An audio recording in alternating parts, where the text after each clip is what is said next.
কোৱা 1947 ভাৰতে স্বাধীনতা লাভ কৰেতো তেতিয়া সেই ব্ৰিটিছবিলাক আমি সৰু একদম আমি এল পি স্কুলত পঢ়োঁ মই তেতিয়া প্ৰথমমান শ্ৰেণী এল পি স্কুলত কিন্তু এতিয়াও still I can remember those days British চাহাব দেখিছিলোঁ যিদিনা ভাৰতে স্বাধীনতা লাভ কৰে 47 চনত বিভিন্ন চব গাঁৱৰ মানুহ বৰভাগৰ কেইবাখনো গাঁৱৰ মানুহ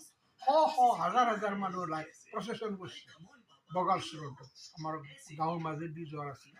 আমি সৰু ছোৱালী আমিও আহোঁ প্ৰচেছনত ইনকলাব জিন্দাবাদ কওঁ মহাত্মা গান্ধী কি জয় নেহেৰুজী কি জয়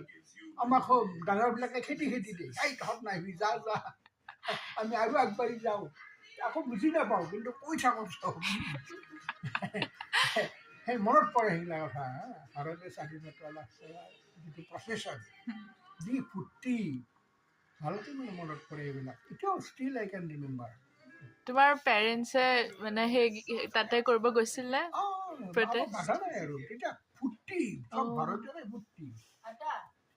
এই স্কটছ বুলি নামৰ এটা ব্ৰিটিছ আছিলে না স্কটছ এইটো বহুত আগৰ চাহাব ব্ৰিটিছবিলাকক চাহাব বুলি কৈছিল চাহাব আৰু মানে আমি গাঁৱত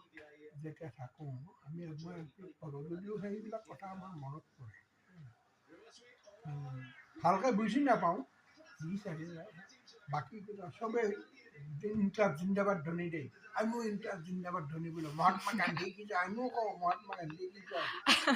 কিন্তু কি এখন নাজানো কওঁ আৰু এনেকৈ মনত পৰে সেইবিলাক কথা পাছতহে গান্ধী কি নেহেৰু কি ৰাজাগোপালাচাৰী কি সৰ্বপল্লী ৰাধাকৃষ্ণন কি এইবিলাক পিছতহে জনা হ'লো